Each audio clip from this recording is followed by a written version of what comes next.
ठीक है।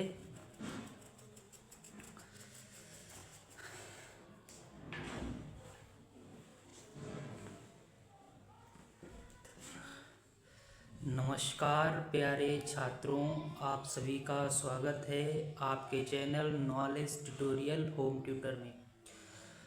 आज हम पढ़ रहे हैं क्लास 7th मैथ, जिस एक चैप्टर है, न्यू चैप्टर स्टार्ट करने जा रहे हैं जिसका नाम है अलजेब्रिक एक्सप्रेशन। ठीक है। अब अलजेब्रिक एक्सप्रेशन में कौन कौन सी चीज़ें हमें देखनी पड़ेंगी। पहली बात तो हमको ये पता होना चाहिए कि वेरिएबल क्या होता है। ठीक है। उसके बाद में पता होना चाहिए एक्सप्रेशन क्या होता है,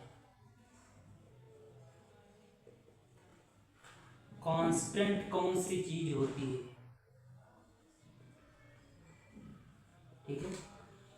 कांस्टेंट के बाद में आता है टर्म कौन सी चीज होती है, यानी कि टर्म किसको कहते हैं। उसके बाद में कहते हैं इक्वेशन किसको कहते हैं। अगर आएगी इक्वेशन, हो सकता है दी हुई हो, लास्ट में देता है इक्वेशन किसको कहते हैं। ठीक है। उसके बाद में आता है मोनोमियल्स किसको कहते हो, मोनोमियल्स किसको कहते हो। उसके बाद में 7 नंबर पे आएगा बायोमियल्स किसको कहते हो, बाइनोमियल्स किसको कहते हो। उसके बाद में कहते हैं पॉलिनोमियल्स किसको कहा जाता है, पाइनोमियल्स।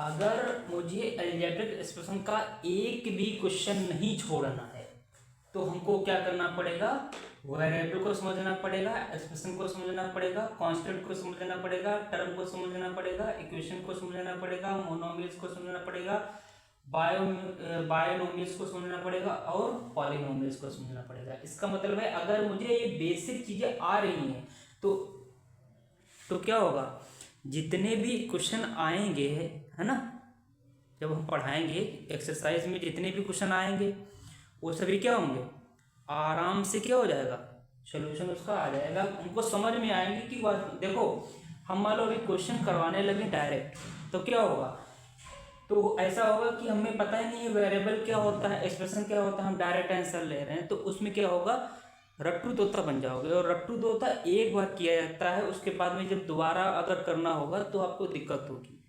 लेकिन अगर मुझे बेसिक कॉन्सेप्ट क्लियर है तो बेसिक कॉन्सेप्ट क्लियर से कभी भी वो क्वेश्चन हमारे अगर मिस नहीं जाता है। एक बार रिवीजन करना पड़ेगा, उसके बाद में हम चाहे जब दे दो हम कर लेंगे, है ना। मतलब 10-15 दिन 20 दिन के अंदर आराम से लड़का कर सकता है, क्योंकि उसको कॉन्सेप्ट क्लियर होते हैं कि वेरिएबल क्या होता है, एक्सप्रेशन क्या होता है, कांस्टेंट क्या होता है। तो हम एक एक पर बात करेंगे।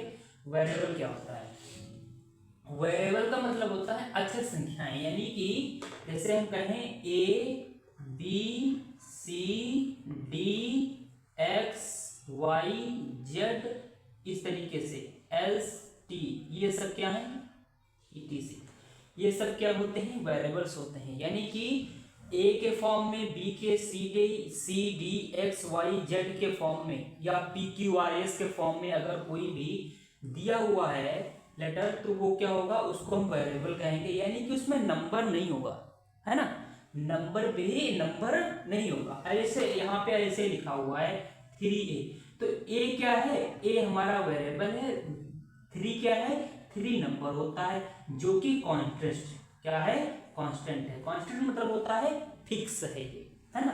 3 तो 3 होता है, ये कम ज्यादा नहीं हो सकता, लेकिन A की वैल्यू ज्यादा भी हो सकती है और कम भी हो सकती है, इसलिए उसको वेरिएबल में रखते हैं। यानी कि A B C D X Y Z P Q R S, ये सभी जितनी भी संख्याएं हैं, थीटा अल्फा गामा बीटा, ये सभी क्या होते हैं, ये सभी हमारे वेरिएबल होते हैं।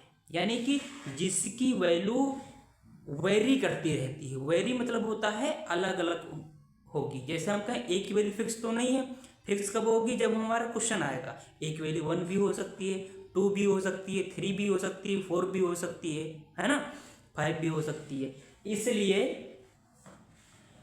इसलिए इसका नाम वेरिएबल पड़ गया, क्योंकि ये इसकी जो वैल्यू है वो वेरी करती है। अब बात समझो, जब वेरी हमको समझ में आ गया, वेरिएबल समझ में आ गया, तो कांस्टेंट हमने समझा दिया कि कांस्टेंट इसी के साथ में समझा दिया, जैसे लिखा हुआ है 4a, तो इसका मतलब 4 हमारा क्या हो गया, कांस्टेंट हो गया, और a हमारा वेरिएबल हो गया।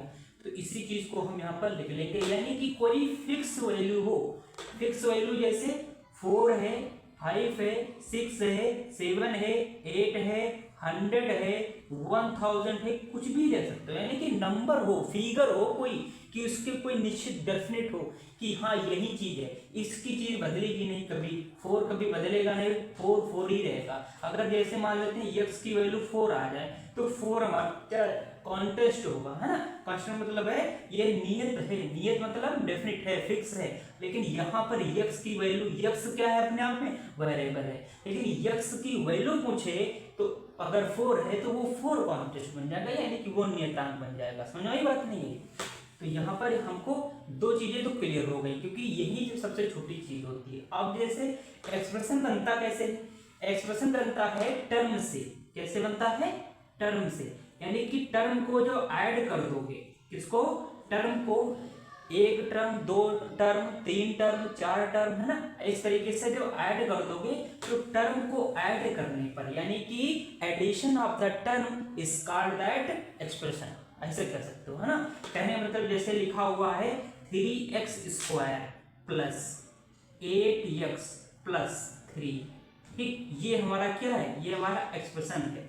लेकिन एक्सप्रेशन में क्या है, देखो एक टर्म ये है, फर्स्ट टर्म ये, सेकंड टर्म ये, ठीक है, थर्ड टर्म ये हो।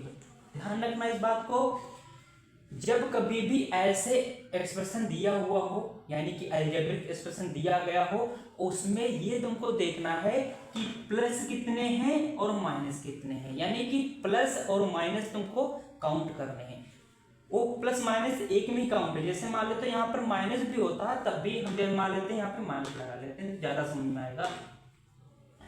अगर यहाँ पे एक माइनस, यहाँ पे एक प्लस है, तो ये 1, 1 और 2 सिंबल कितने, दो सिंबल हैं। अगर दो सिंबल हैं, देखो ध्यान देना बेटा, अगर दो सिंबल हैं, ठीक है, तो उसमें टर्म कितनी होगी, 3 होगी। क्यों, क्योंकि 2 + 1, एक बढ़ा करके हमारी क्या होती है, 3, एक बढ़ा करके उसमें टर्म होती है। क्यों, टर्म क्या मतलब है, एक टर्म ये हो गई, 1, 2 और 3, तो हमारे सिंबल कितने आए, सिंबल तो 2 ही बीच में आए। इसका मतलब है 2 अगर सिंबल होंगे, तो अगर 2 सिंबल होंगे तो क्या होगा, 1 उसमें क्या कर देंगे, प्लस कर देंगे, यानी कि 3 क्या बन जाएंगी, टर्म बन जाएंगी। क्या बन जाएंगी, टर्म बन जाएंगी। यानी कि अलग अलग इनको लिखना चाहो, तुमसे कोई पूछे कि इसमें बताओ टर्म कौन कौन सी हैं, तो पहली टर्म क्या लिखोगे, 3x² लिखोगे, दूसरी टर्म क्या लिखोगे, 8x लिखोगे, अच्छा तीसरी क्या लिख दोगे,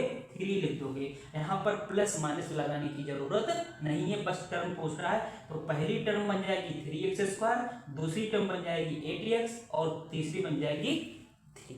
समझ में बात नहीं, ऐसे अगर जितनी हो उतनी लिख सकती हो, कोई दिक्कत नहीं, ठीक है। अब हम बात करेंगे आगे, तो एक्सप्रेशन कैसे बनता है, टर्म से। कैसे बनता है, टर्म से, एडिशन ऑफ द टर्म, बोलो एडिशन ऑफ द टर्म, है ना। तो टर्म तो समझ में आ गया होगा। जैसे हम कहें 3x लिखा है, 4x³ लिखा है, 8x लिखा है, 16p लिखा है, जैसे हम कहें 38 क्या कहते हैं, Q38Q लिखा है मान लेते हैं। तो ये सब क्या है, ये सब अपने आप में टर्म है। क्यों, अच्छा टर्म देखो किससे किससे मिलकर बनी, ये भी ध्यान रखो। टर्म 2 चीजों से मिलकर बनी, एक तो है नंबर और दूसरा क्या है, वेरिएबल। एक नंबर दूसरा वेरिएबल, एक नंबर दूसरा वेरिएबल, इस तरीके से। लेकिन एक बात और ध्यान देना बेटा, ये कोई जरूरी नहीं है, हम तुमको अंदर तक बता रहे हैं, मतलब थोड़ी सी भी गलती नहीं होगी। मतलब देखो यहाँ पर नंबर है variable, number variable, number variable हमने इस फॉर्म में लिख दिया। इसका मतलब ये कोई जरूरी नहीं है कि जब तक नंबर और वेरिएबल नहीं होगा तब तक हम टर्म नहीं बना सकते, ऐसा कोई जरूरी नहीं है। सिर्फ वेरिएबल आ सकता है तब भी टर्म होगी, सिर्फ नंबर आ सकता है तब भी टर्म होगी, और नंबर और वेरिएबल दोनों होंगे तब भी टर्म बन जाएगी। कैसे? अगर हम दूसरी लिखना चाहें, जैसे हम कहें, हम लिख दें यहाँ पे x की पावर 4, क्या लिख दें? x की पावर 4, ये भी टर्म है। अगर हम लिखें 48, ये भी टर्म है, लेकिन ये किसी के साथ हमें ऐड होगी तब टर्म ये मानी जाएगी और इसको एक्सप्रेशन में लिखा जाएगा। जैसे हम x square plus 48 x plus का 56 लिख दें तो ये 56 टर्म होगी ना। अगर 56 टर्म होगी ना, क्यों? क्योंकि इसके साथ ऐड हुई है। और सिर्फ कहें 56 टर्म है तो 56 टर्म नहीं होगी, यानी कि नंबर का अपने आप में अलग, बिल्कुल अलग अस्तित्व कुछ को नहीं होता है, यानी कि वो फ्रीली नहीं हो सकती है, लेकिन इसके साथ में अगर ऐड कर दिया जाए तब जाके हमारा क्या हो जाएगा, तब हमारा वो नंबर टर्म बन सकता है। नहीं बात है समझ में आ गई ना। तो अब हम समझें आगे। तो इसका मतलब है कोई जरूरी नहीं है कि नंबर और वेरिएबल साथ में आएंगे या नंबर वेरिएबल से ही टर्म बनती है, कोई जरूरी नहीं। सिर्फ नंबर हो सकता है, सिर्फ वेरिएबल हो सकता है, नंबर वेरिएबल दोनों हो सकते हैं। और एक बात ध्यान रखना, सिर्फ स्वतंत्र होकर के सिर्फ एक नंबर नहीं कोई टर्म बन सकती है, इतनी बात ध्यान रखना। उसके साथ में कोई वेरिएबल आना जरूरी है, जैसे अभी हमने आपको उनको बता दिया। ठीक है, अब हम बात करेंगे इक्वेशन की। अच्छा, एक्सप्रेशन हमने क्या अभी लिख देते हैं। एक्सप्रेशन क्या होता है? 3x²। अभी हमने बताया कि एक्सप्रेशन क्या होता है, टर्म को जब ऐड कर दोगी तो एक्सप्रेशन बन जाएगा, यानी कि 3x² 4x प्लस का 8, ये हमारी क्या बन गई? ये हमारी एक्सप्रेशन बन गई। और ये एक टर्म, दो टर्म, तीन टर्म, समझ में बात नहीं है। और इसमें ये है वेरिएबल, ये है नंबर, ये है वेरिएबल, ये है नंबर, ये हमारी नंबर। तो इतनी बात समझ में आ गई होगी ना, यानी कि ये चीजें हमारी क्लियर हो गई? नहीं, अभी नहीं, ये नहीं, इक्वेशन है यहाँ तक, टर्म तक, है ना, टर्म तक क्लियर हो गई। अब देखो ये इक्वेशन समझना। अच्छा, एक्सप्रेशन और इक्वेशन में दोनों में थोड़ा सा डिफरेंस होता है, बस इसी का दूसरा बड़ा भाई, ऐसे समझ लो, मतलब इसी का दूसरा रूप होता है। ऐसे कैसे होता है? देखो 3x² 4x प्लस 8 लिखें, ये तो एक्सप्रेशन है बेटा, ठीक है। और इसी चीज को अगर मैं ऐसे लिख दूं 3x² प्लस का 4x प्लस का 8 इक्वल टू 0, अगर मैं इसी चीज को अगर ऐसे लिख दूं इक्वल टू 0, यानी कि इक्वल लगा करके 0 लिखा हुआ हो या इक्वल लगा करके कोई संख्या लिखी हो, यानी कि इक्वल जरूरी है। जहां पे इक्वल लग गया वो क्या बन गई? इक्वेशन बन गई। और हिंदी में इसी को कहते हैं समीकरण, और एक्सप्रेशन को कहते हैं व्यंजक। क्या कहते हैं? व्यंजक। इसको कहते हैं द्विघाती व्यंजक, यानी कि द्विघाती व्यंजक हम चैप्टर में पढ़ रहे हैं, हिंदी में अगर इसको कहें तो द्विघातीय व्यंजक पढ़ेंगे, और वैसे अलजेब्रिक एक्सप्रेशन पढ़ेंगे। यानी कि यहाँ पर इक्वेशन का मतलब है समीकरण, और समीकरण तभी बनता है जब इक्वल दिया हो। समीकरण कब बनता है? जब इक्वल उसमें दिया हो। अगर इक्वल हटा दिया जाता है बेटा तो क्या बन जाता है? एक्सप्रेशन बन जाता है, व्यंजक बन जाता है। इतनी बात समझ में आ गई नहीं आ गई? तो यही इतना बस डिफरेंस होता है, यानी कि ये कोई अब एक बात दो ध्यान रखना, यहाँ पे 0 लगा दिया, इसका मतलब सिर्फ 0 से मतलब नहीं, यहाँ पर अगर इक्वल टू 9 लिख दिया जाए तब भी क्या होगा? तब भी हमारा समीकरण होगा, क्योंकि ये इक्वल लगा है। इक्वल कैसे? अब इसको जब सॉल्व करोगे तब 0 में परिवर्तित कर सकते हो, क्योंकि कोई भी मैथ यही कहती है ना, परिवर्तित होने के बाद में वो अगर चीज आ जाती है तब हमारी क्या है, वो तो हमारी बात सही है। इसका मतलब 3x² 4x प्लस का 8 और 9 जब इधर पक्षांतर करोगे यानी कि चेंज करोगे तो -9 इक्वल टू 0, क्योंकि प्लस का था इधर आएगा माइनस का हो जाएगा। जैसे माइनस इधर लाओगे तो वहां पर कुछ नहीं बचेगा, यानी कि 0 हो जाएगा। अब यहाँ पे इसको सही कर लो, 3x² प्लस का 4x और यहाँ पर क्या बचेगा? -9 से 8 यानी कि -1 बचेगा इक्वल टू 0। बताओ 0 आ गया, आ गया। इसको मतलब है कोई नंबर भी दी हुई तब भी हमारी वो समीकरण इक्वेशन है। क्यों? क्योंकि हम उसको 0 में चेंज कर सकते हैं। बात है सर में, ये हम हटा देते हैं। अब इक्वेशन समझ में आ गई होगी ना। अब देखो इक्वेशन कैसे है, 3x² प्लस का 4x प्लस का 8 इक्वल टू 0, ये हमारी इक्वेशन बन गई। ठीक है, समझ में बन गई। अब हम बात करेंगे ये मोनोमियल्स और बायोनोमियल्स और पॉलिनोमियल्स क्या होता है। अच्छा, मोनो का मतलब समझा देते हैं तुमको। मोनो का मतलब होता है एक, और यहाँ पर बायो का मतलब होता है, इसी को डाई भी कहते हैं, इसका मतलब होता है 2, और पॉली का मतलब होता है 2 से ज़्यादा, यानी कि 2 प्लस। क्या होता है? 2 प्लस, यानी कि जहाँ पर दो होंगे, 2 से ज़्यादा जब होंगे वहाँ पर पॉली का कहा जाएगा। और बायो का मतलब 2 होता है और मोनो का मतलब सिर्फ 1 होता है। तो ये बात करते हैं, ये समीकरण होता है ना, उसको बोलेंगे। अब देखो, मोनोमियस का मतलब है जहां पर एक ही टर्म दिया हो, यानी कि x के फॉर्म में। जैसे हम कहें 4x³, तो ये हमारी क्या है? मोनोमियस है। हम कहें बायोनोमियस का मतलब है, बायोनोमियस में 2 होंगी, उसमें पॉलिनोमियस में 3 होगी। 3 बात ध्यान रखना, हम इसको आगे बताएंगे अभी, ठीक है? इतना नोट करो, पहले इतना नोट कर लो।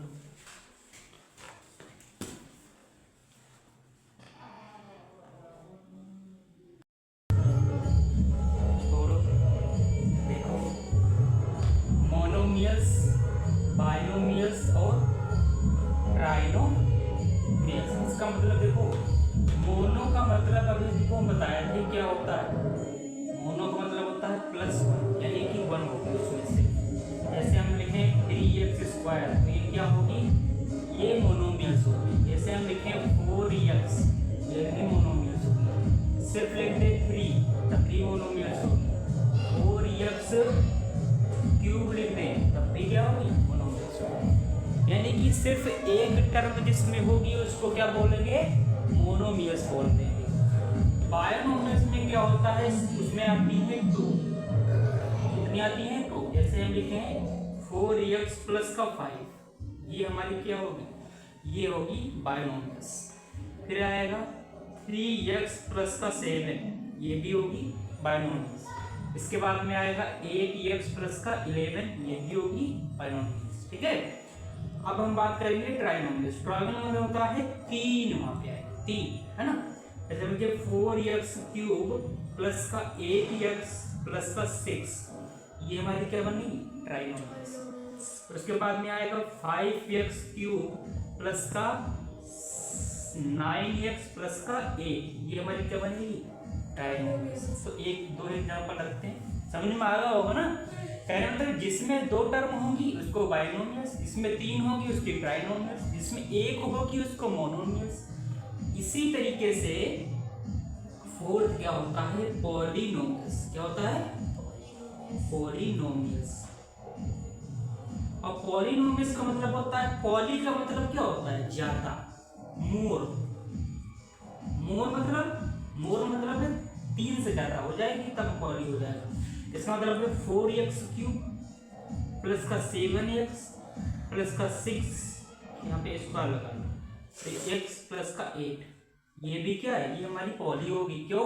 क्योंकि 1 2 3 4 हो गई हमारी वास्तविक टर्म, है ना? इसी तरीके से दूसरा लिखना चाहो तो 5x³ + का 10x² + का 11x + का 18, ये हमारी क्या बन जाएगी? पॉलिनोमियस। क्योंकि इसमें कितनी टर्म है? 1 2 3 4। यहाँ तक थी तो मोनो थी, यहाँ तक हो गई तो क्या हो गई? बाइनोमियस। और यहाँ तक हो गई तो ट्राइनोमियस, और यहाँ तक बढ़ गई तो पॉलिनोमियस, क्योंकि इसमें 4 टर्म आ गई। तो +1 +2 +3 और +4, ये बात है ना। 4 5 6 7 जो भी आएगी वो सब पॉली में रखी जाएंगी। मतलब जिसमें सिर्फ 3 होंगी उसको ट्राई में रखोगे, जिसमें सिर्फ 2 होंगी उसको बाइनोमियस में, जिसमें सिर्फ 1 होगी उसको मोनोमियस में। एक बात और बताना है हमको, वो कौन सी बात है जो बता रहे हैं? ये नोट कर लोगी या आगे बढ़े? आगे बढ़ सकते हैं, ठीक है, नोट कर लेना है ना उसमें।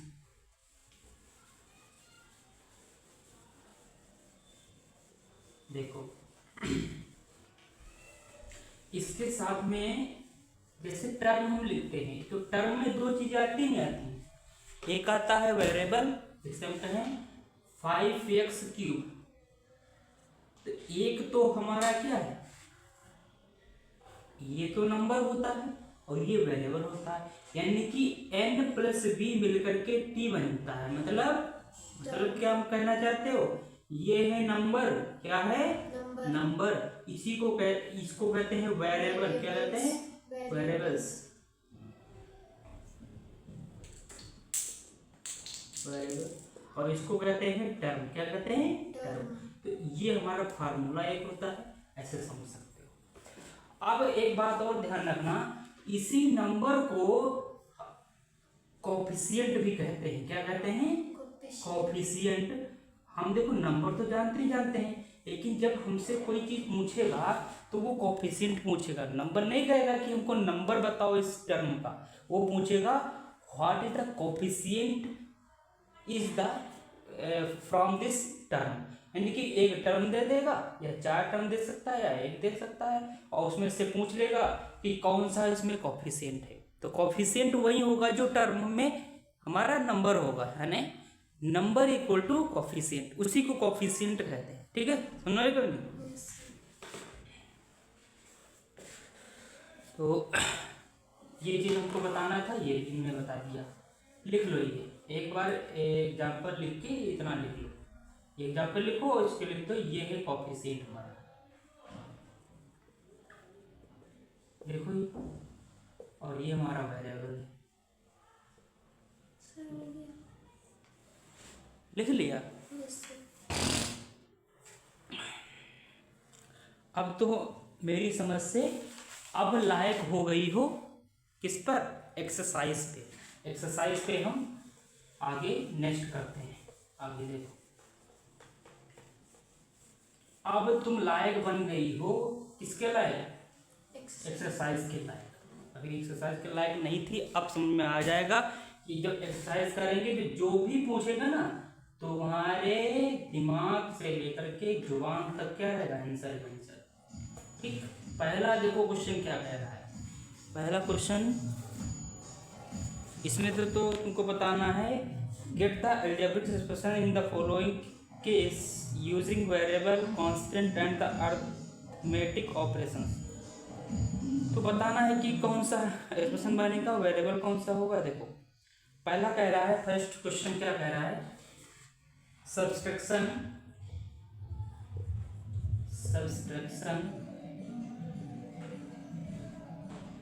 Of Z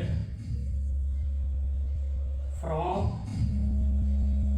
Y. तो हमको लिखना है, एक्सप्रेशन लिखना है। क्या एक्सप्रेशन बनेगा? कहता है कि वाई से, फ्रॉम लगा है ना, किससे? फ्रॉम वाई, वाई से क्या घटा दो? जेड, है ना।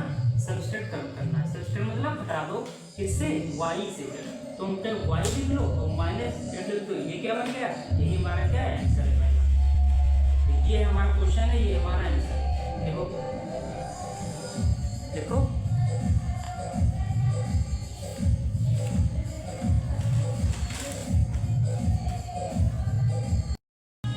देखो पापा है क्वेश्चन। देखो 1/2 of the sum of the number x and y।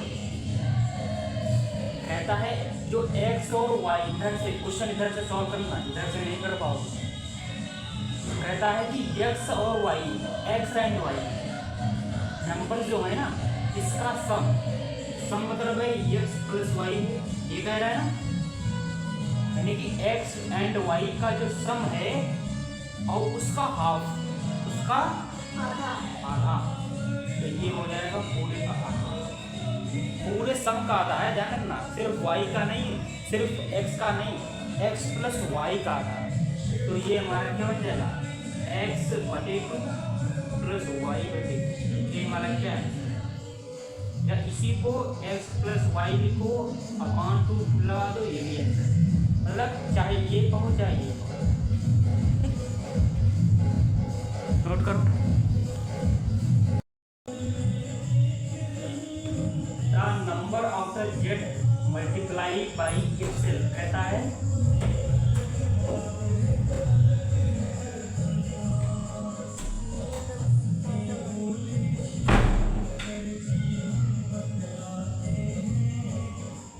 Itself का मतलब क्या होता है? जो नंबर है ना उसी का खुद का। तो कहता है number of Z, number Z multiply by itself. कहता है जेड जो नंबर है ना, इसको खुद से मल्टीप्लाई कर दो, तो क्या बन जाएगा? Z square. यही रहेगा, हो गया। लिख लो।